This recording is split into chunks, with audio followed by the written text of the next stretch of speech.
Welcome to another edition of the Rap Soul Podcast. I am your boy 12 Kyle. I want to thank you all for tuning in as you do each and every week. Again, this is the Rap Soul Podcast. This is the intersection where we have discussions about music and artists from the 80s, the 90s, and the 2000s when it comes to rap, soul, hip-hop, and R&B. Simply put, folks, this is the best music podcast that you've never heard until right now. I want to thank you all for tuning in. Shout out to those of you who are watching on YouTube and Spotify. Listen, you see the title, Remembering D'Angelo. As many of you know, at the time of this recording, D'Angelo passed a few weeks ago. It's been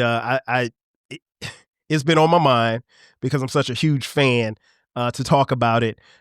And I figured that if I was going to talk about it, I needed to bring someone on. I didn't want to talk about him by myself because I literally would have made it like a 4-hour podcast. So I had to bring on my good friend, her first time on the podcast. She is one of the best photographers in the Pacific Northwest, a Grambling alum, welcoming into the Rap Soul Podcast for the first time, my homegirl, Sharon. Sharon, what up? What up? Thank you for having me. Actually, this is like my first time being a guest on someone's podcast. So For real? After For all real. these years, man, shoot, I should have had you on before then. Because we always talk music. As I mentioned, you're a Grambling alum. Shout out to the place where everybody is somebody. Listen, unless you got your fee sheet, like Listen, my boy Eclectic. He every time I have him on the podcast, that's what he finds a way to sneak that Grambling line in to any episode that we're talking about. So I would be remiss if I didn't shout out the Graham fam. So Right. shout out to Doug too, Northside Doug and Eclectic, all fellow podcasters who are Grambling alum. But I wanted to get you on because you are like me, Sharon, huge D'Angelo fan. So let's go back. Do you remember when you first started listening to D'Angelo, or when the first song, or when he came on your radar? Yeah, it was sometime fall semester of 95. And I'm in the car with a fellow Oregon person that was down at Grambling. And she had either the CD or the tape. I can't, remember. And I remember, and SDM came on. And I was just like blown away because I was like, that is like the jazziest cuss song I've ever heard in my life. Right. And I was like an instant fan. Like, and Brown Sugar it wasn't my favorite song. It kind of like grew on me. But when he released Me and Them Dreaming Eyes of Mine, it was a wrap. It was a wrap. Like, and at that time we had a little bit of cables. Of course, they're gonna give us BT on campuses, in 1995. Just his videos was on, heavy rotation back then. And I think he did Cruising first and then Me and Those Dreaming Eyes of Mine. But I do remember it was like a slow burn on campus.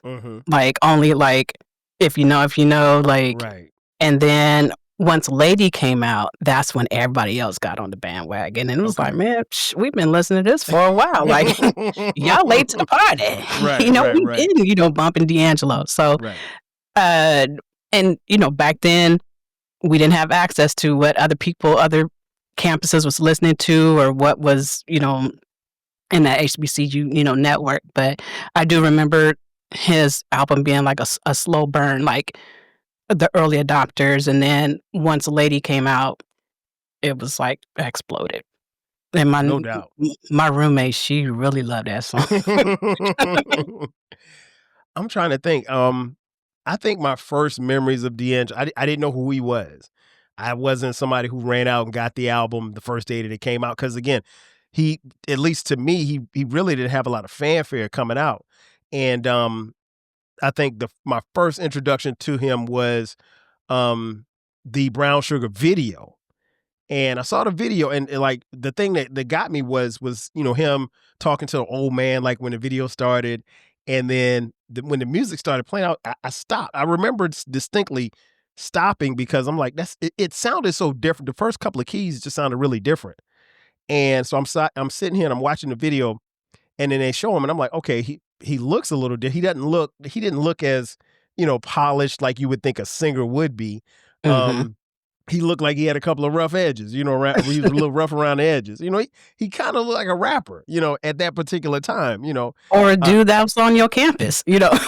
exactly. And at that time, I was still at South Carolina State University trying to graduate. Mhm. And so when I heard the song, I was like, okay. And then I think probably within a week or so, I got the CD. And once I got the CD, I was blown away. I mean, like I didn't, and keep in mind, folks, there was no internet in 1995, right? There was no file sharing. You couldn't even go listen to it. You had to buy it, just on the strength Sight of unseen. sight unseen, unheard. If you heard one or Unheard. two songs, that's it. So I bought it and I just remember just playing it forever. I just played it and played it and played it. And it's to the point where the brown sugar, more specifically brown sugar and voodoo, and we'll get into voodoo as well. Um, they never left my rotation. Like these are two albums that I even to this day I play back to back. And so it's kind of interesting because if you're on Spotify, Spotify has this thing, and all the sites have this thing, but they have this thing at the end of the year where they show you who's your most played artist. Like for the last 5 years, it's been D'Angelo. D'Angelo's been either like one, two, or three. I mean, because and keep in mind, that's the music that he's released. Just those two. Well, actually, the three albums when you include Black Messiah, but those are the albums that literally have stayed in my rotation that I continue to play all the time. So, much like you, Sharon, I got hooked, and then there was a little legion of fans of D'Angelo on, like you said, on campus. And then when he started to pick up steam, it was like, oh, y'all late. You know what? We've been bumping this for a minute. Um, but yeah, he was somebody that I really took to his music early, and it just, like I said, it just stuck with me. Um, do you remember like was there a, I guess on your campus, was there like a vibe with neo soul in more specifically, or was everybody, because I'm sure at Grambling was just like it was at South Carolina State at this particular time. Hip hop was running shit, right? So it was everywhere. So what was the neo soul movement like on your campus, Well, let's see. if there was one? Oh, I would say, like, one of the best things about being at Grambling was, like, it was a melting pot, like gumbo, New Orleans, Louisiana, because we had students from, like, all over the country, and they brought their music. You had your New York people, you had your Chicago, Detroit, you had California, Louisiana, so we were exposed to different, because music was, like, regional back then, you So know? much so, very much so.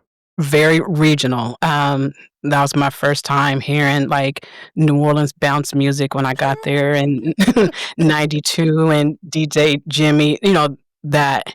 And, Hmm. then you had your bass music, out of Florida Yep, Miami back bass. then, and then you had, the Percolator from Chicago, Yep. and you had your West Coast, Dr. Dre and all that, and, so you had all these students bringing their music, and so as a DJ back then, you had to play music to satisfy everybody. Everybody wanted to hear, because it was like their home away from home. And so, uh, like, I know D'Angelo, I know a lot of them hated that, but, Erykah Badu Yep. was at Yep. Grambling the same time Exactly. I was. I think, Exactly. and so I graduated in December of '96, and I think she had came out prior to that. So they was like, "Oh yeah, that's Erica. She used to be, So, uh, yeah, yeah. So there was people like in her video that was on campus and like, "Oh, she used to hang out with so and so and so and so." So that was our like introduction really to like the whole neo soul, because we had some connection to it because Erica Badu was a student there. Yeah, same here. We had, I can't really say there was a movement, but I agree with you 1,000%. Being at South Carolina State University, we had people from everywhere. So they, like you said, they brought their music, and I've never heard Chopped and Screwed until I got to college. I was a little familiar with Go Go, but my friends, my roommate put me on a Go Go, and I became a fan. I was always into soul music because I grew up in a house where we played music. Um, but I hadn't neo soul was something different. We didn't even call it neo soul. We didn't know what to call it, but this album was so incredible, and his rise was crazy. Um, when we talk about D'Angelo as far as the album, more specifically the Brown Sugar album, do you have a favorite track? If so, what is your favorite track? Probably, Me and Those Dreaming Eyes of Mine. It's Okay. something about it, like, who says, "Drink some chocolate lemonade?" Like, the second one, I say 1A and 1B is Alright. Okay. You know Okay. Okay. yeah. So, Um, that like, the deep cuts, like, not the yes. album cuts, sometimes, Yes.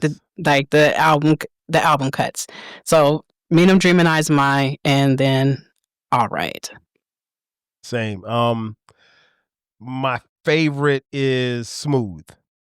I love that song. I talked about it before on a different episode, but like I actually bought a piano. I have a piano in the other room.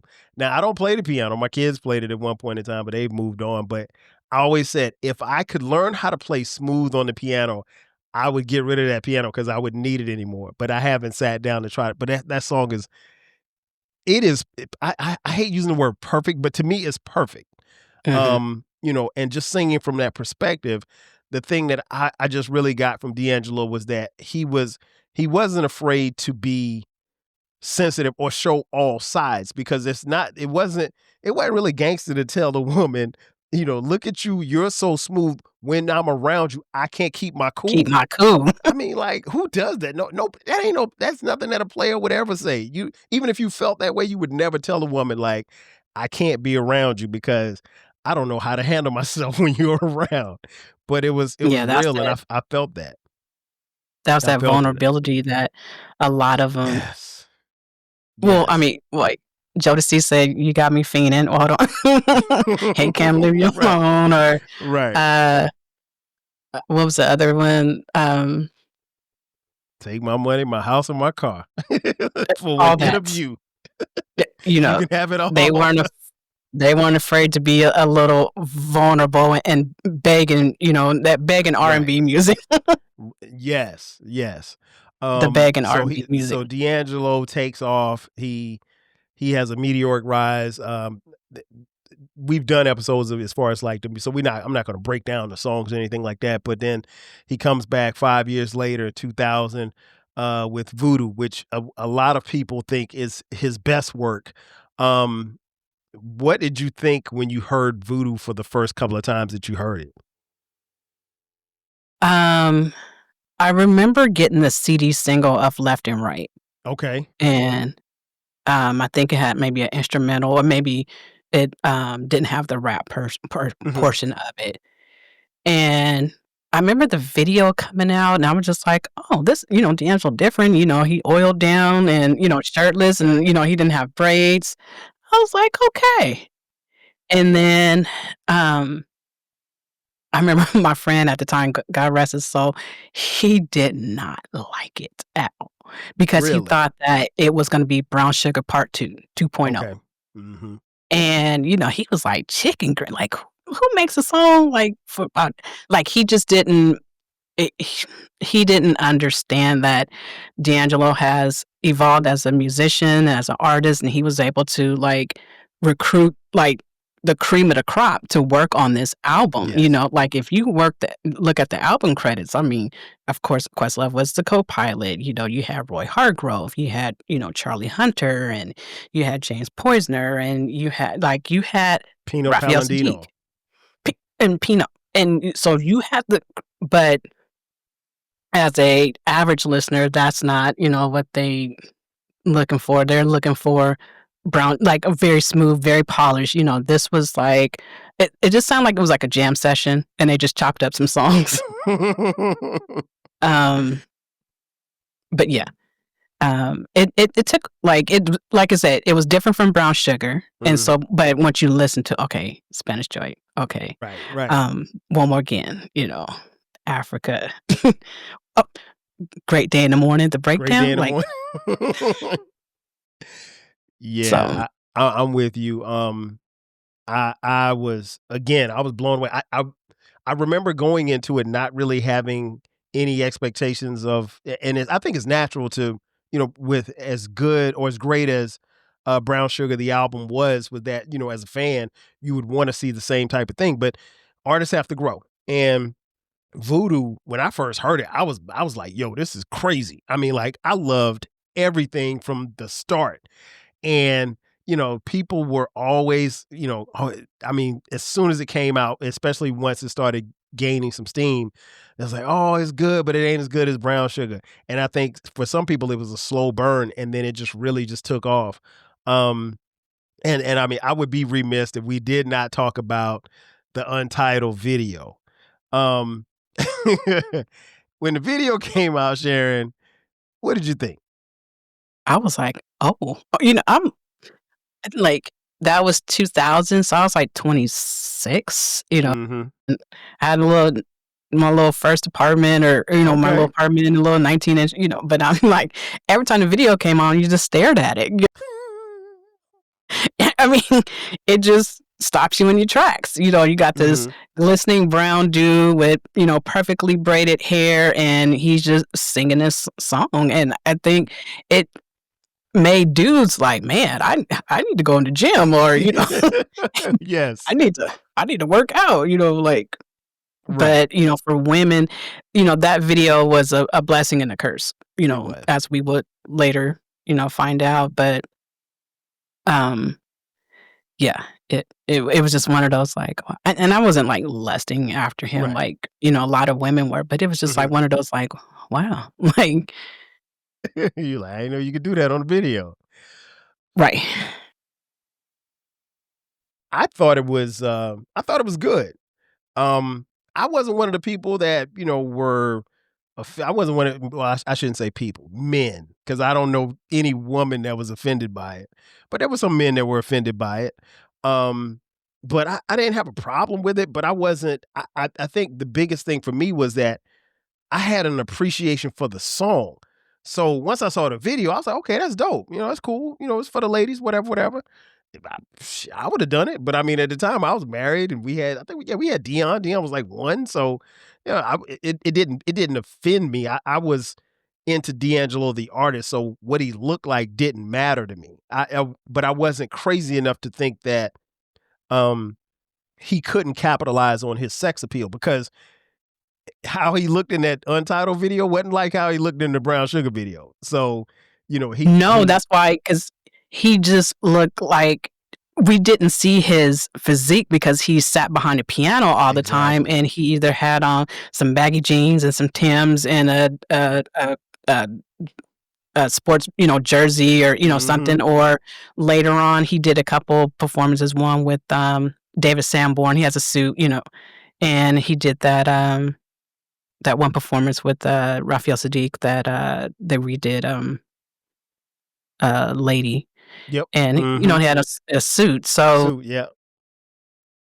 yeah, and then it was like, "Oh, well well, alright." Right. Yeah, like I said, I didn't have a problem with it.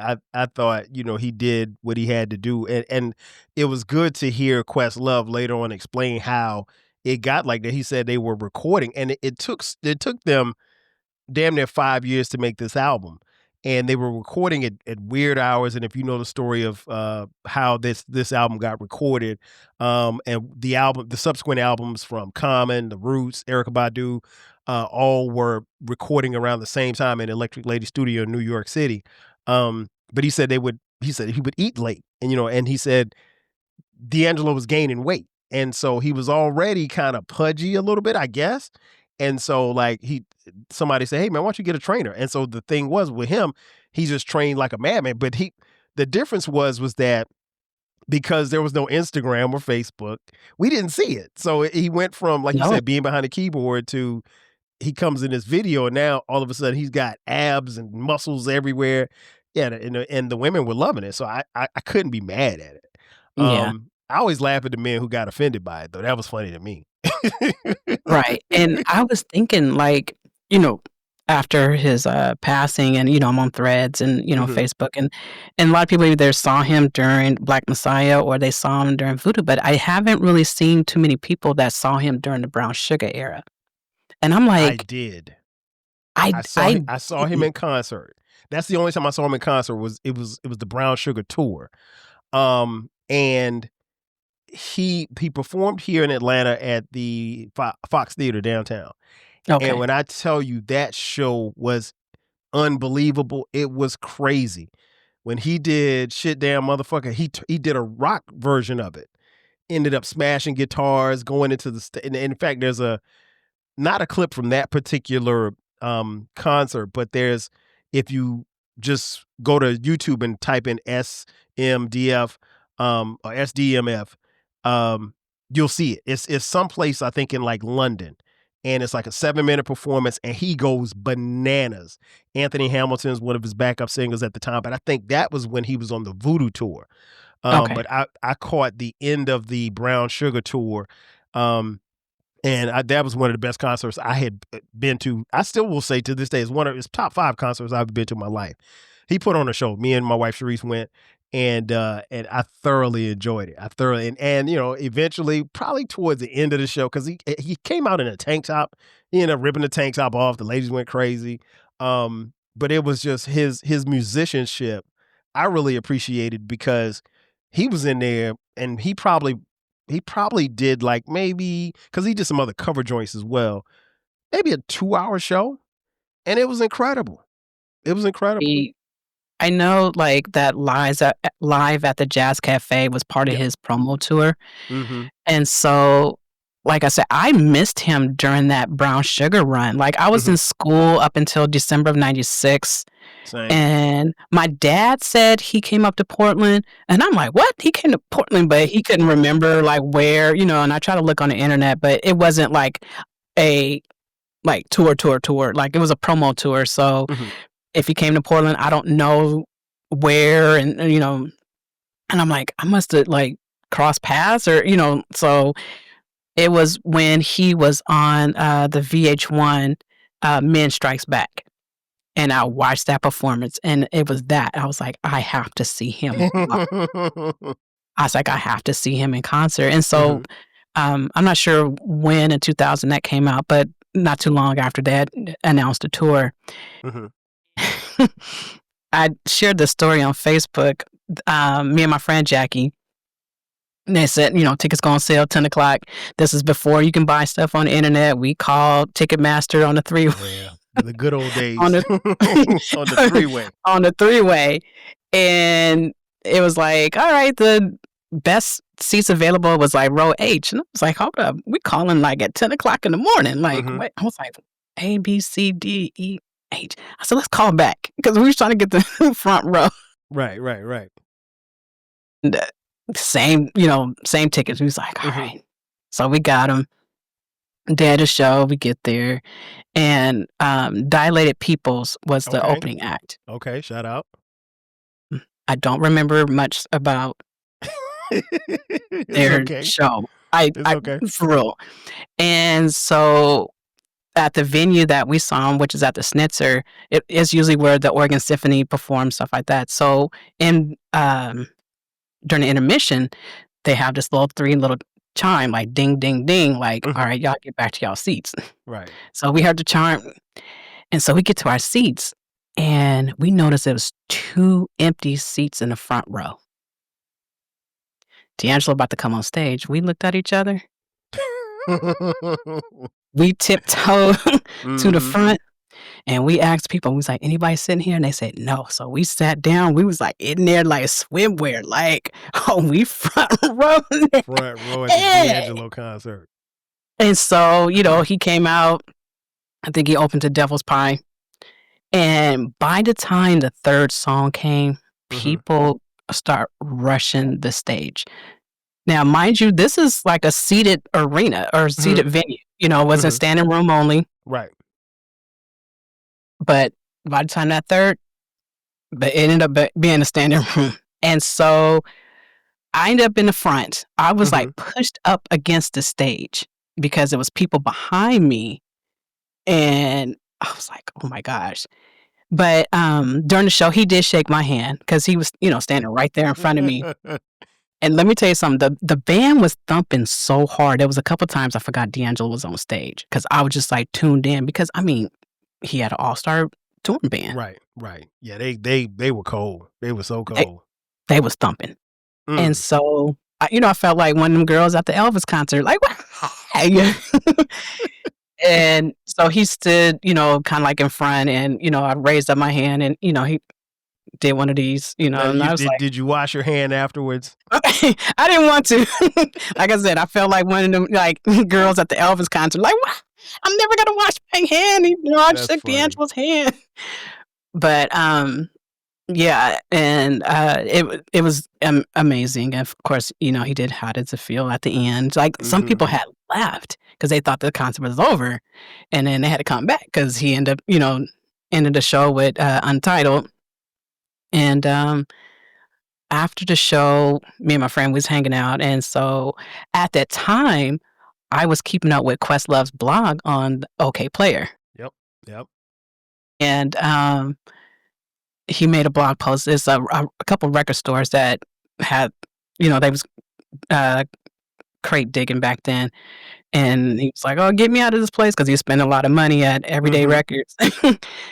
And I think I asked him a question or something like that just for mhm, the heck of it, and my friend Jackie, she didn't know who he was, but I don't know how I stumbled across the OK Player boards, but mhm. I used to read him, I used to keep up with his blog Hey, and I used to be in there all the time, yeah, all the time.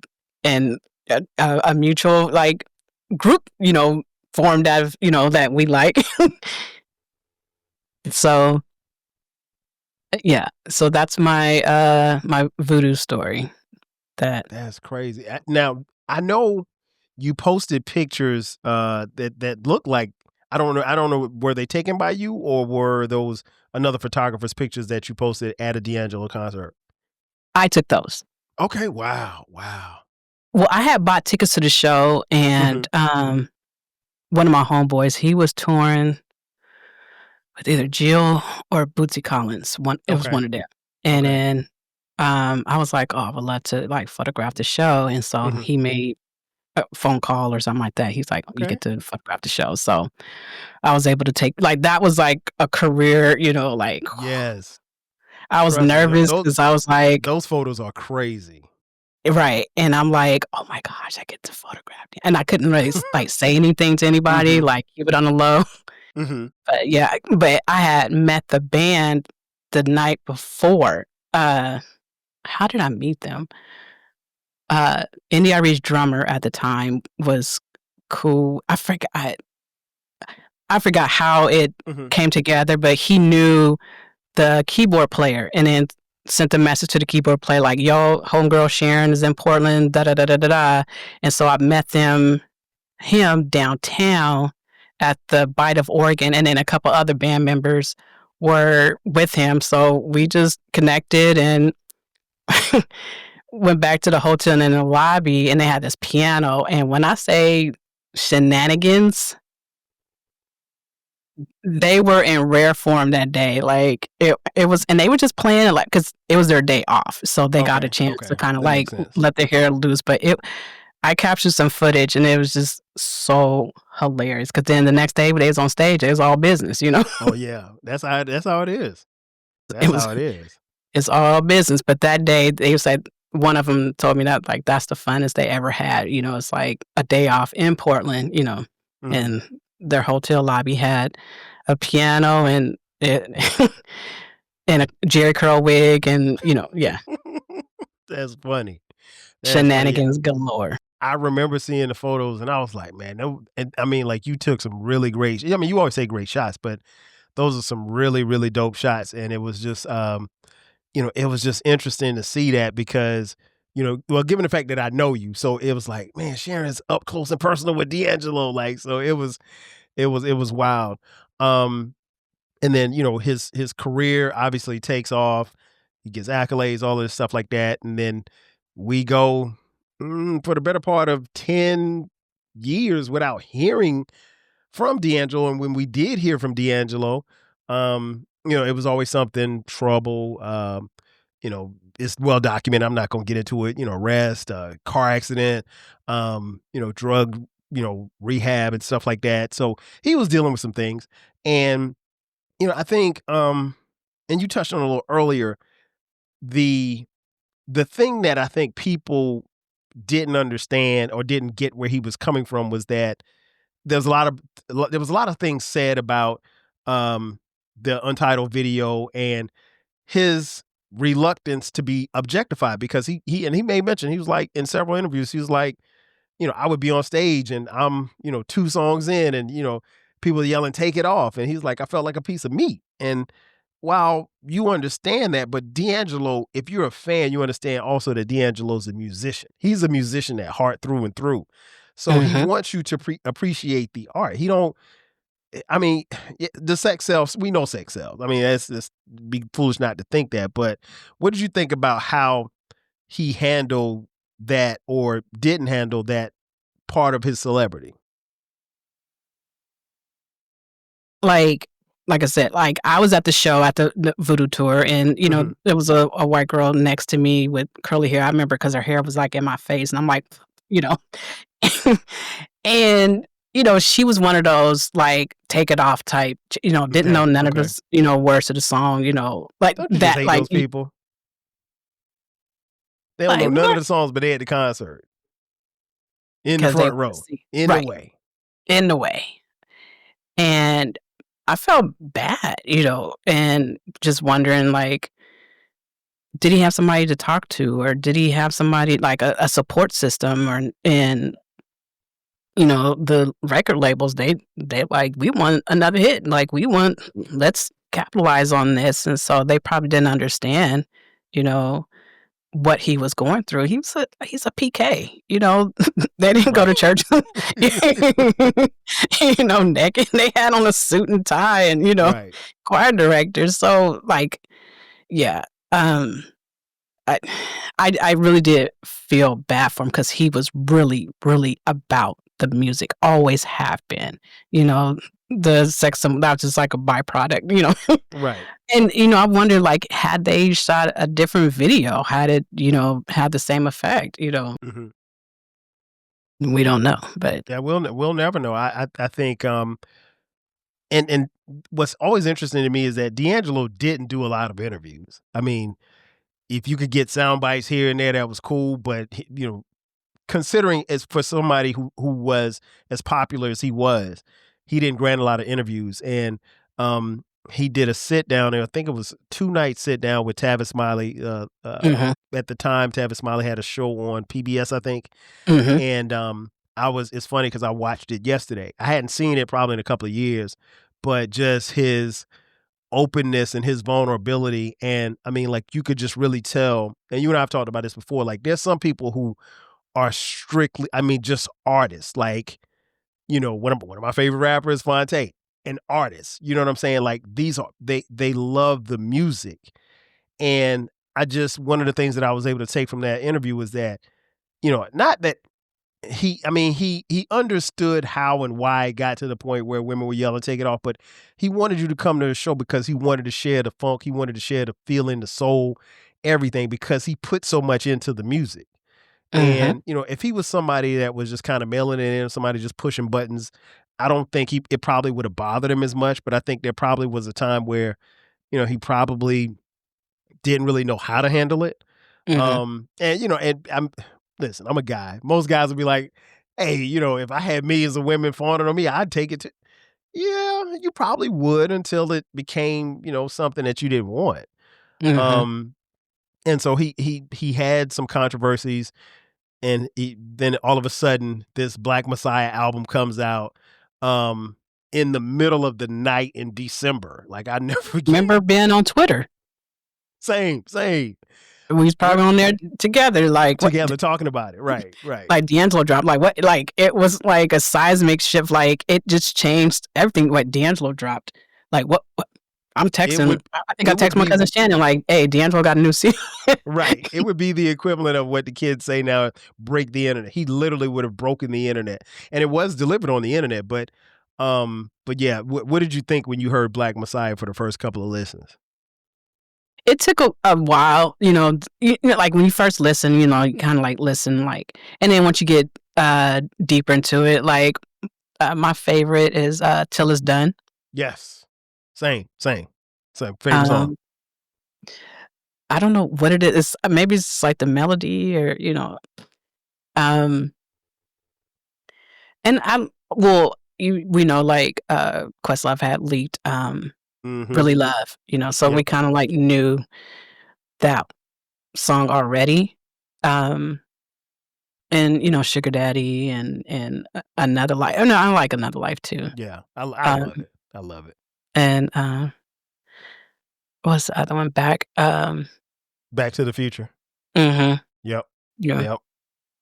Yeah, So that's a jam too. It I um that was a favorite too. I like you said, I remember the night that it happened. Um somebody just said, man, D'Angelo got a new album. Because here's the thing, folks. D'Angelo, by our knowledge, D'Angelo was never releasing another album. So it was a running joke. So it's like, oh yeah, I'm gonna, I had a better chance of hitting the lottery than D'Angelo, dropping an album this year. And because when you saw him, it was like a unicorn, right. Because you "Oh, never this" saw it him. was like a D'Angelo sighting, like, "Oh, he's still alive." He's like a Right. picture, would show up with him and somebody or, like, "Oh my gosh, there's like a D'Angelo sighting," like, looking to see if he's looking healthy and, Right. how's he doing? And it's like, yeah, I was on Twitter that night We when were D'Angelo was like, "Oh, oh, oh, snap!" Like, I what? was headed to Spotify to listen, and I listened, and I loved it. I think initially there was such a rush because we were getting this music, so we all loved it. And then after a while, I had to sit and settle with it. I was like, okay, I like this. Well, this ain't as good as the other song. Okay, but well, it's not as good. And then it's natural to compare. So I try not to compare it to the first two, but it is still. And even knowing that I was going to do this episode, I went back and listened to Black Messiah. Because I don't listen to it as often. I'll listen to songs, but I don't listen to it all the way through as often as I do. But I mean, again, as I said earlier, I listen to the other two damn near every other week. Uh, Mhm, but it is still an incredible body of work. And he gets, political. And I remember him telling Tavis, he was like, I felt the need to speak on some. He's like, I didn't want to be preachy, but I felt the need to speak on some of these things because nobody's saying nothing. He's like, this was when the Black Lives Matter movement was really, really heavy. Trayvon had been murdered, Mike Brown. So he felt like, and that's what, because he was influenced by, people like Curtis Mayfield, people like Prince, he felt the need to kind of go in that same path as far as saying something, even if it's just a line or two, just to let mhm. people know, like, I'm not just here just to make music. Um, so I loved it, and I still, if you're watching on YouTube, I got this Black Messiah T-shirt on. I still play it, still love it, and so he makes that, and then he goes away again. I mean, well, he actually goes on tour for a while, but like you said, D'Angelo really for most of his life, at least his public life, has been a unicorn. Like I'm finding out, like I knew he had kids, but I didn't know. I'll be honest, I didn't know how many kids he had. Um, I didn't know anything about his kids' mom. I know, of course, with him and Angie Stone, um, who unfortunately, passed away earlier this year tragically in a car accident. And prayers to, her family and prayers to D'Angelo's kids. All three of them. And then they share a son, who's in essence has lost both of his parents in a calendar year, which is crazy. Um, and so, we move forward, and you know couple of weeks ago, we get the news, you know, that he passed. Do you remember where you were, or how you got the news that he had passed? Yeah, I was in a dentist's office Wow. getting my teeth cleaned, Okay. and my cousin Shannon called me, Okay. and I couldn't answer because she she was almost finished, and I was like, "Okay, I'll call him back." And then, swear to God, I was like, "I hope he's not calling me with any bad news," you know? And so she's finished, and so she goes to the front to make sure my insurance is good. And, I picked up my phone, and somebody had sent me the article, and so I called Shannon back, and that's when he told me, and it was like a gut punch. I was like, "I need a moment." And when you find out news like that, it's like you can't concentrate. You know, your mind goes through all kinds of emotions, and so she came back like, "Oh, you're good to go." I'm like, "Okay," and, the joke is like, "Oh, he went into the car to cry," and Mhm. that's what I did. I sat in the car and I cried, and I haven't cried over a celebrity death since Michael Jackson. Okay. Like, I mean, I was sad about Prince, I was sad about Chadwick, but I don't think I cried. Like, with D'Angelo, I cried, and I'm like, "Oh my." I like I said, I was, like, stunned, I was speechless, my heart sank, and I'm just like, "But." And I had to go to work, and I had to suck it up, like, Right, right. and act like I'm, like, emotional mess, and, then I started, reading and, opened up Instagram and Essence magazine, and I just posted, I'm just like, "I am just gutted." And then I think I posted, like, one of the good things is that when I did photograph the concert, a lot of my friends and family were in the same area, so they were taking pictures of me, Okay, taking pictures wow. of D'Angelo, so Wow. that's one of the pictures that I took, and there's one of them where we are pointing at each other. It's kinda blurry, but, it's like for that little brief moment, he did recognize me. Mhm. Oh, no But, doubt. um, yeah, that whole day, I was just like, I need I was feeling like I need to take the rest of the day off. I just couldn't believe it, like, private battle with, pancreatic cancer, I'm like, so then you're thinking like, who knew, or was he alone, or was it, like, and then, Questlove is, pretty active on, Instagram, and so he went dark for, like, 2 weeks, which is understandable, and then people were, like, checking his page. I'm like, "You guys are being weird." Like, people are being Very. weirdos. Weirdos. Very Yeah. weird. Have anybody checked on everybody? And I get it because you understand the relationship and the friendship that they had, but y'all stalking his page. But I'm glad to know that he did know and he did spend those, last couple weeks with him.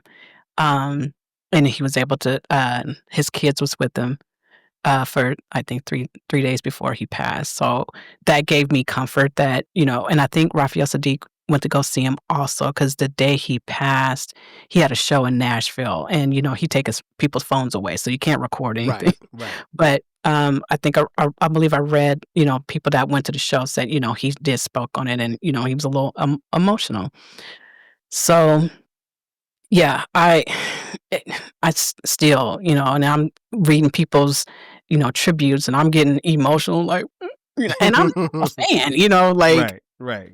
but he was like your cousin or something, like a long distance cousin, and even though I've only seen him twice in person, he's still like when that's your favorite artist, because like when Michael died, like I was a mess. I became controllable. Understandable. I mean, I remember when his hair caught on fire, like, I'm 9 and I'm just but That's funny.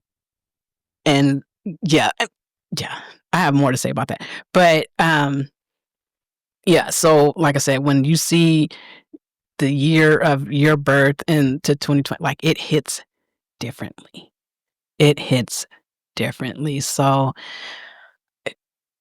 yeah, it's something that it's gonna take a while for us to, like, reconcile and realize this is our new normal, that we will not see D'Angelo in the flesh anymore. And I'm glad that there's, like, clips on YouTube, and I've seen people like, "Oh, I never got a chance to see him live," and you don't wanna brag, but, like, "I saw him," Right. You missed out. Yeah, But, you missed a treat. yeah, like you said earlier, like, he never phoned it in. Like, he gave you a show. He may have been a little late a couple times, Not Lauren but Hill late, but he was late. right. Uh, but he gave you his all, like 100%.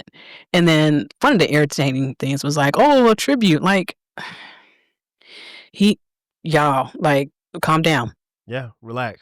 calm There's time for down. that. There's time for that. You don't have to rush it. Like it's not going anywhere.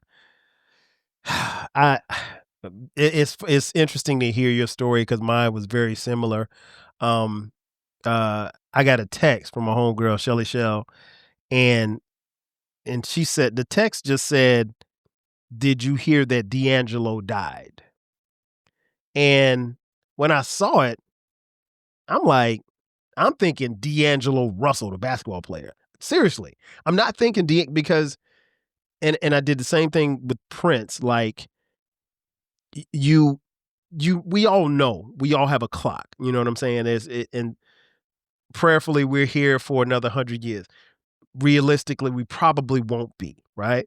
So I just remember when I first heard that they and I mentioned on the podcast, I remember when I heard that they found a body at Prince's house. I never made the connection that it could have been Prince. I never thought Sharon, I never that thought never crossed my mind. It wasn't until somebody said they think that they found Prince in an elevator. And I was like, "Well, what was he doing? Just chilling?" Cuz like to me Prince couldn't die. And I know that sounds crazy, but like I'm such a fan. And the same with D'Angelo. So when she said D'Angelo died, I thought D'Angelo ran. I said, "The singer?" That was my response because I was like, in my mind, D'Angelo's not dying. And she said her response was, yes, pancreatic cancer. And I'm like, wow. And it just, it hit me because, I too have lost, I mean, I'm sure you have too, lost family members to cancer. I just lost one of my cousins earlier this year to cancer. And, I know that it's different for everybody, but it could be a slow process. It could be it could be a quick process, but you hate seeing people wilt away no matter who they are. So my immediate thoughts were about his family, his kids. Um, I thought about D'Angelo a lot after Angie Stone passed because I don't know. I mean, I know they share a child together and I know how that bond can be, but I also know that there were a lot of people, industry people who saw Angie Stone and saw D'Angelo and thought, well, they shouldn't be together. You know what I'm saying? Because she doesn't look like somebody that you would think would be with D'Angelo, which I thought was preposterous because he liked who he liked. He loved who he loved, and he had a child with this woman. So there that in and of itself, no matter how she looked, if she was a plus size woman, if she was 7 feet tall, they were always going to have a connection. So I thought about D'Angelo a lot when Angie Stone passed. And then I thought about him again. I mean, outside of listening to his music every other week, I thought about him again when I heard that he wasn't going to be able to perform for the Roots Picnic in June. But I figured, he may have had and there was something you and I both watch and listen to Questlove Supreme. We often have conversations about it, and there was something Quest said on his I think it was the last episode or maybe the next to the last episode they did, and somebody mentioned D'Angelo, and he was just like, yeah, he's gonna be straight, and it was some off the cuff type comment that made me believe it caught my ear then, but I didn't make much of it. But I think that was his way of, kind of processing. I'm just assuming now at this point, processing what he knew D'Angelo was going through because he knew, but not a lot of people knew. Um, so much like you, after I got the word, Sharon, I was on Twitter. I think I said something on Twitter. And I can't even remember what I said, but I didn't have the energy or the capacity to even deal with it. So after I said what I said, I just kind of, because now the group texts are going off. Everybody, my kids text me, "Dad, are you okay?" My kids text me, "Dad, are you okay?" Because they know that I'm a fan. They know I'm a huge fan. So, and then I hit up a couple of people that I knew were super fans, and I didn't get much work, and I'm thankful because I do work from home that I didn't have to because much like you, Sharon, I didn't want to be around anybody really, to be honest. Um, I just kind of, I talked to my wife, and we, she's a fan, but not like me.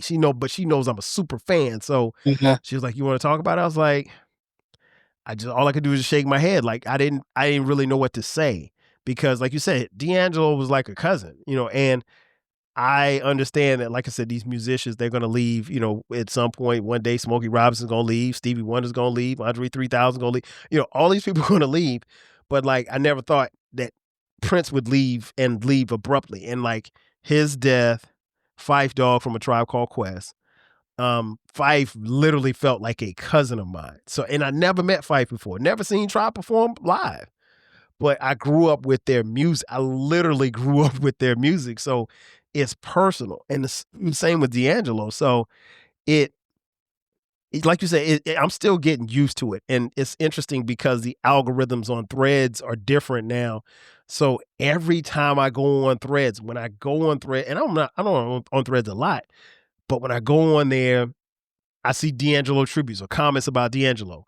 With the first day that I went on Threads after D'Angelo passed, you had a couple of posts and tributes to him, and I think you posted pictures.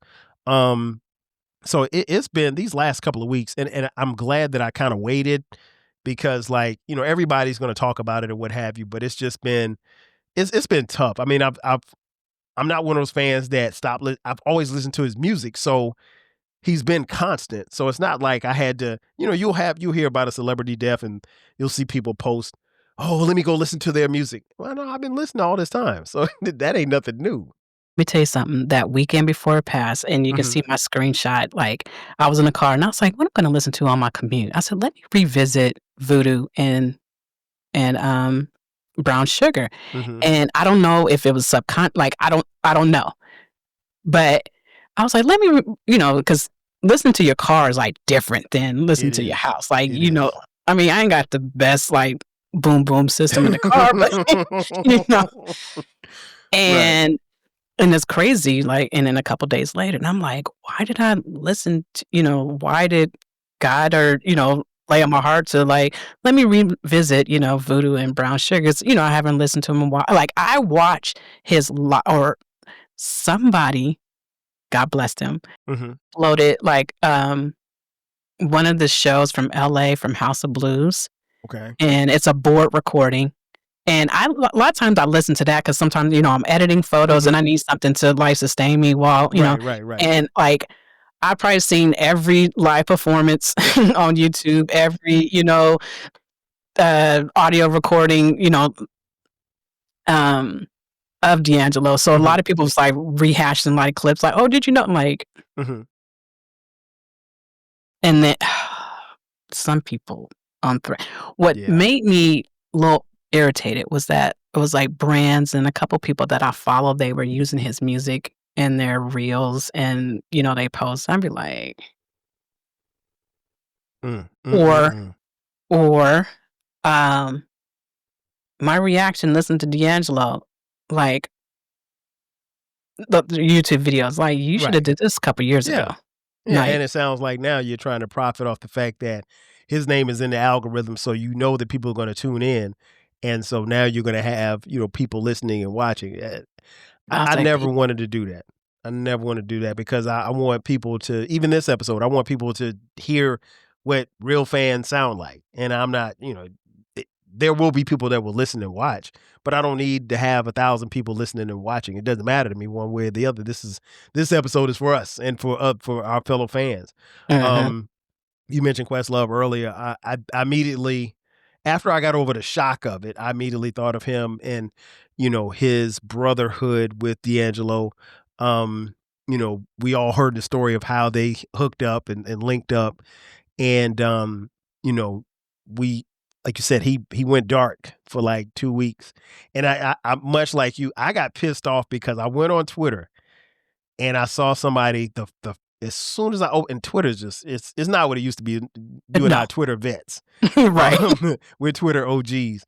So it ain't what it used to be. But I went on Twitter and the first comment that I saw, and this was maybe a couple of days after he passed, they said, rest in peace, D'Angelo.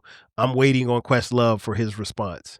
I'm like, really? Like you said, stalking the man's page. Like, I don't know. I'm assuming, well, I know for a fact Questlove doesn't have a brother physically. He has a sister. So through this music medium, he's made brothers along the way. And they really seem like kindred spirits in the music that they created, but also the brotherhood, the bond. They fell out at one point and they came back together. Um, there's a mysterious Questlove Supreme episode with D'Angelo on it that we'll probably never hear that they always talk about. And I love the fact that as a brother, he protected his privacy because and there are some people that felt like we should have known. No, we're not supposed to know. Listen, I was it the next day, maybe 2 days after, I blocked somebody on Threads because it was early in the morning too. I'm, Mhm. like, in the bed scrolling, and she posted, "This may be unpopular, but I think it was selfish for D'Angelo to keep his block." Like, I didn't ha my patience has been very, very short with people saying, just some wild things, and I've been reading some stuff because some people are just dragging it. Like, Mhm. I'm like, They are. And I mean, like, they're why? creating their own narratives about, like his relationships with, the mother of his children. We don't, people know based on, a couple sound bites from this person and or whatever. And I'm like, you guys are making up your own scenarios in your head and you guys are just typing stuff just to be typing. Cause so I just, but yeah, when I saw that, I'm like, how somebody that has a very, very low social media presence, Yes. why? I mean, honestly, I don't think that many people knew because based on what Questlove said, he didn't know he had cancer when they did the rehearsals for the Roots picnic. He didn't Mhm. know. Mhm. And so from what I gather, he was officially diagnosed in July. So Mhm. maybe, slowly but surely he told a very few close friends and very few. Mhm. And so, and that was my concern. Like, I won't say concern. But I'm like, oh, did Questlove know? Mhm. Like like I said, he was his brother, like his Right. musical brother for like 30 years. So I was just hoping, like, I hope he knew because I would hate for, like, you didn't tell me. I mean, like, Chadwick Boseman didn't tell Ryan Coogler he had cancer, you know? That's crazy. But I understand. I get it. Particularly if you're a private person. And, I as men, a lot of times I know we don't want people to feel sorry for us, and I'm not saying that that's what happened with Chadwick or D'Angelo for that matter. But I read, Dilla Time by Jay Dilla, and it's a similar thing. Like very few people knew how sick Jay Dilla was, and I'm a super Jay Dilla fan. And for Jay Dilla to continuously work on music almost up until the day he died, says a lot about who he was and what he felt about music and his legacy. But yeah, I'm like you. I thought about Questlove, but it was something that he said. Well, when they canceled the Roost, when his performance, when they said he wasn't going to perform for the Roost picnic, and then I saw Questlove talk about it after D'Angelo passed, and he said he made reference to something to the point of he said he couldn't hold the guitar up, and I was Mhm. like, okay, so if he was struggling then he probably was gonna have to come clean about his health diagnosis or whatever. Um, but it's been tough, and I can only imagine the people that are in his inner circle, his kids, his family, His band um, members, his band I'm members. friends with We a know him couple of them. right, I'm and sorry. no, no, no, I get it. I can imagine that they're probably, going through it. Mhm. Yeah, Yes, so I mean, like, it's just tough. yeah, and then, his services that okay, I'm in the nail shop, and I think I posted, I'm like, "I'm glad it's private because weirdos would have tried to I saw your showed up post. to see, who's there," and, so he's a private. I knew who was, coordinating the services, I made a phone call and they confirmed, like, "Yeah," and I was like, "Good, it's private, this and that." And some musician guy who was there, I don't even know if the service was even over yet, but I'm at the nail shop and and he posted the pictures of the obituary, and it exploded from there because people start saving it and reposting for likes, and I'm like, and it just made me emotional, like, it made it final. Like, those from the day we find out until, it just seemed like he's still away, just still, Mhm. uh, He's just chilling making somewhere. music somewhere. Yeah, yeah, Yeah, he's chilling. He's back at Electric Lady chilling. right. But seeing the actual obituary, like, it made it final. This is it. And I didn't read it, I kinda, and I saved it so I can, look at it later, but then it just people was reposting people, and then later on, folks was, posting other pictures, and somebody, um, recorded a little footage of, Stevie Stevie Wonder. Wonder. Yeah. I'm like and it looks like they was up in the balcony so nobody could see them, Mhm. because I'm pretty sure if they was on the main floor, they woulda got Right. escorted out. But I'm like, "You guys are so" like I said, social media could be a blessing and it could be a curse. It is. It This has been. whole need to, you gotta Share be and be the first, and I just mean, you loud and wrong. yeah, I mean, like, what did you gain from sharing D'Angelo's obituary? I mean, like, I saw it and I was just like, "Really?" Like, 'cause much like you, I was happy the fact that it was something that was private. Um, that's not I can only imagine that's not death is tough enough to deal with as is. It's even more difficult for his children because this is their dad, and so, um to the world, he's D'Angelo, but to them, he's dad, and you don't know what kind of relationship he had with them. As a father, the last thing I want to do is leave my kids, but at the same time, I can't be crazy enough to think that I won't, because I will, because everybody does. But I would want to protect them even in my absence, and I know that he would want the same, and that's probably why he didn't tell the world, that he was sick or what have you, and I can respect that as a father and as a man. Mhm. Um, but I just when I saw that, much like you, Sharon, I was just like, I can't. But I wanted to say I couldn't believe it, but it's social media. It like, some of the people that was posting it was more like, "Look, I got to be in attendance," like, like that Mhm, type of thing. There was one person that's like, I was, fortunate to be able, but he didn't post a picture, and I respect mhm. that. Right. You ain't gotta add a picture to your post, just like, "Hey, No, I was there to send my brother off. It was a beautiful service." But posting pictures and I that's so saw, weird. yeah, I saw the casket and I was like, Oh, "Oh, I see. shoot." I didn't see the. Yeah, I I had didn't need to see the casket. yeah, yeah, like the Instagram algorithms, they show you people that you don't follow more than people you That's do true. follow. That's true. That's You know, true. and I'm scrolling and, and I'm like, I was like, "Oh," you know, Really. yeah. Yeah, So, I saw a lot of that on Threads. A lot of people commenting and stuff, and I understand it, but I go back to the question, why? I mean, like, okay, is it not enough that you can just tell us, "Hey, I went to D'Angelo's funeral"?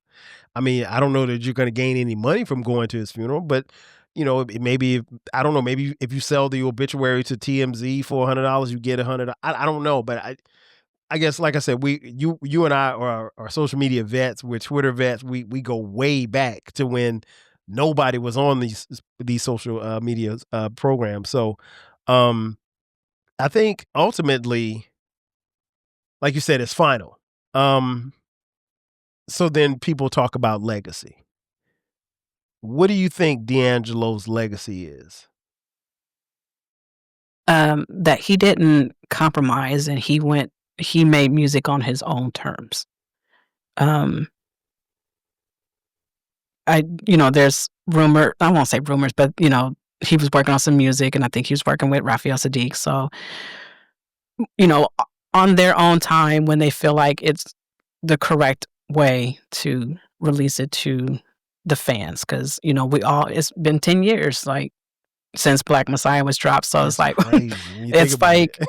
we're due for some new music, and, Right. we were hoping, and people like, "Oh, we never got a Tiny Desk," and, DJ Cousin B did post that.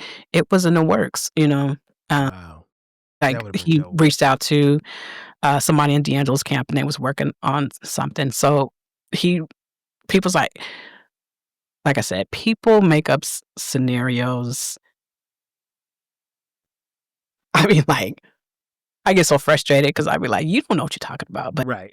I'm not I'm not one to, like, argue on, Of course, social for sure. media or get into Twitter, spats and this and that, and I just scroll and I'd be like, "You don't know what you're talking about. No, no.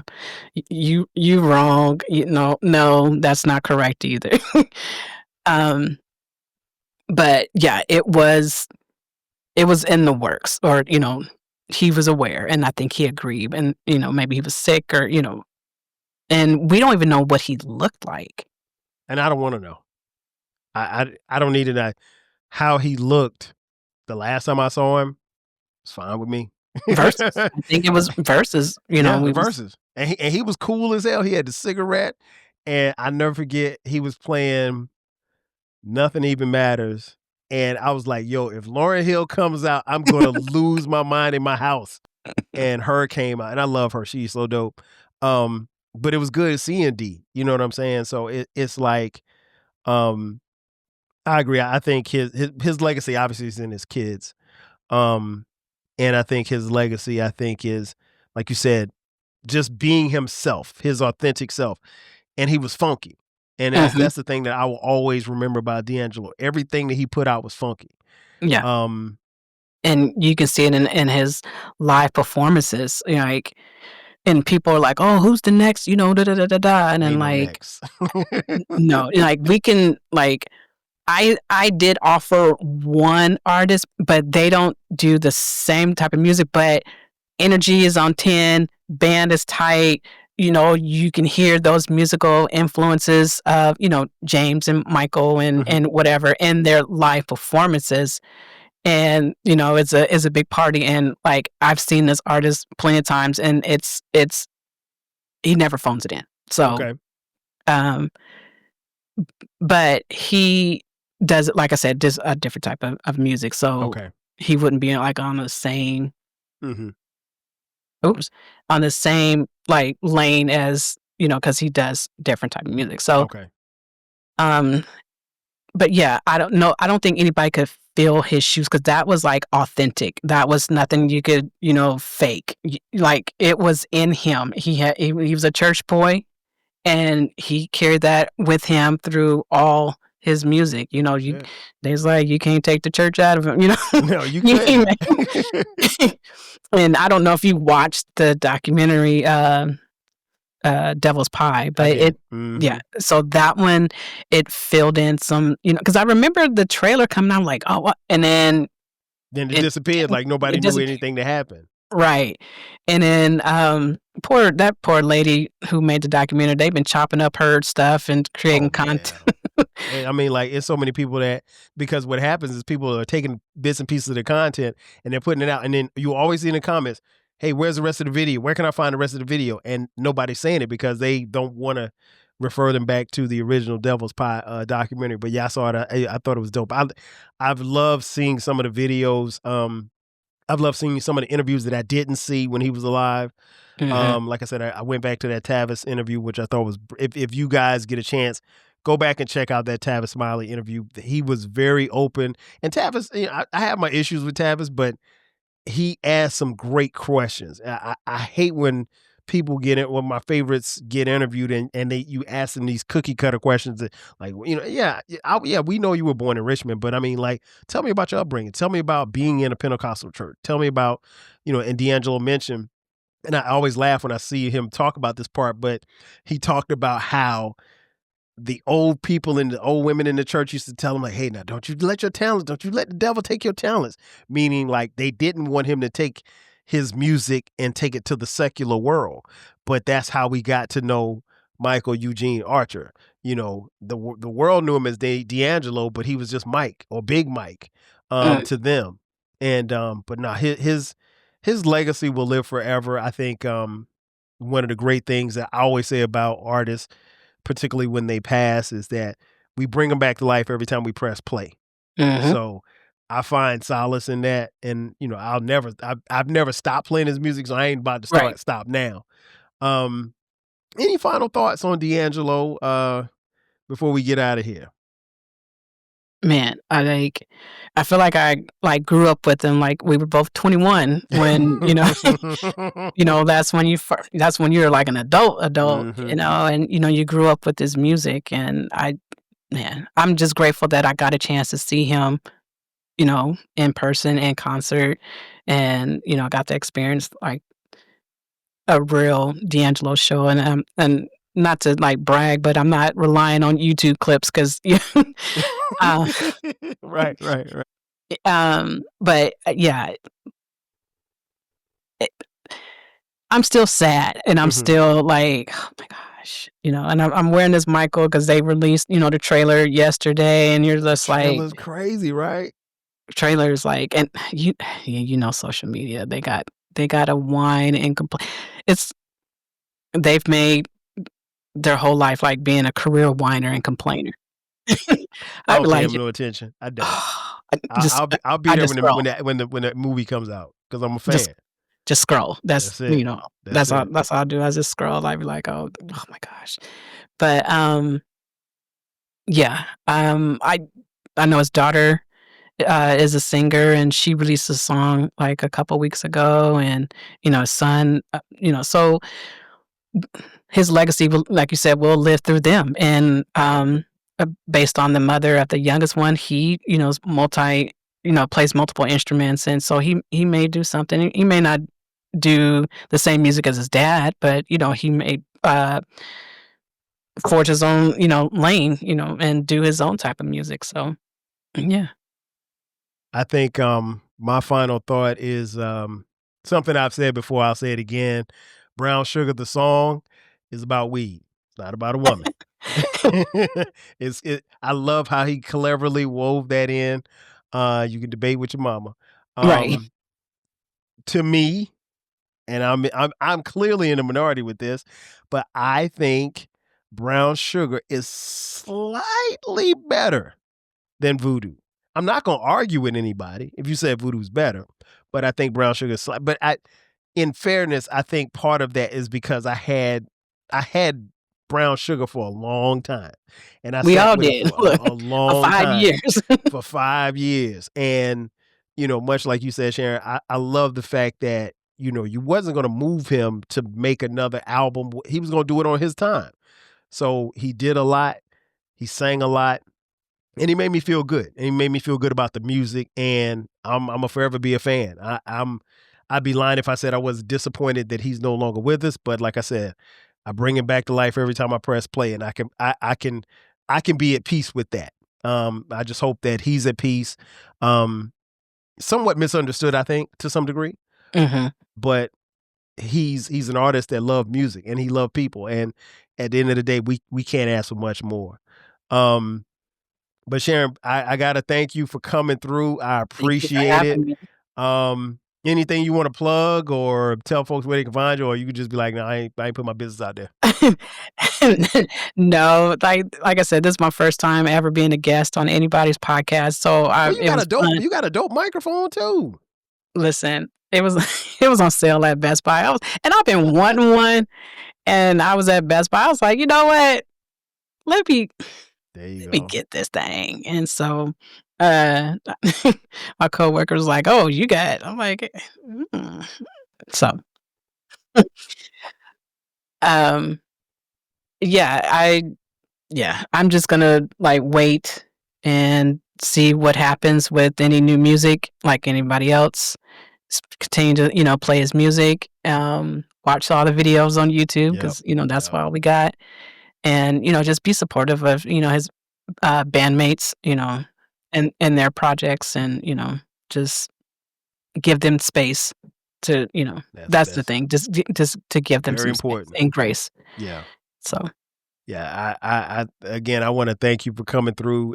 You said you had a new mic, so I was like, okay, it's perfect.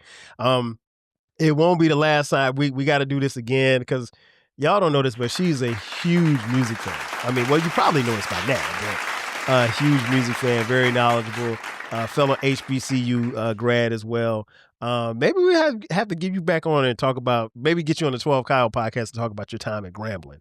I've heard some stories, but I know you got I know you got some more. I know you got some Oh, more. I got time. You know, like maybe my cousin Derek, who Yep. Shout out to Derek. yes, it's crazy. Like I'm like, oh, we never met face to face, but I forgot how we connected. But then I told my cousin, oh, like this is somebody you should follow. Like when Twitter Hmm. went in that, like you should follow him. You know, you guys are fathers. You guys like sports. You guys love, some of the same musical. So I'm glad that worked out and y'all could, interact and. And it's crazy because Derek moved to Houston, and I Hmm. was in Houston like right around the same, well, right before I think he moved. I was in Hmm. Houston for work, and then I moved. Then I came back here. Well, I was back and forth between here and Atlanta and Houston, and so I didn't get a chance to meet him. But I will. I'll catch up with, because I got to go back, because I got to go get me a Trill Burger. So next time I go to H Town, I'll definitely check Derek out. But yeah, we got to do this again. We got to do this again on a We love much to. a little bit more happier note. Um, Right. but you guys know where to find me. The 12 Kyle podcast, the Rap Soul podcast. We drop new episodes every Thursday and every Sunday for the 12 Kyle podcast, every Monday and every Friday for the Rap Soul podcast.